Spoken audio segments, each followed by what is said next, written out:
Okay, you ready to show him your boot? Okay, let's show him.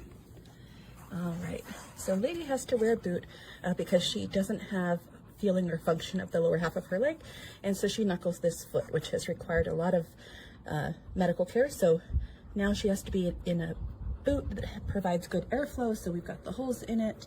It's got a good rugged bottom, which is nice.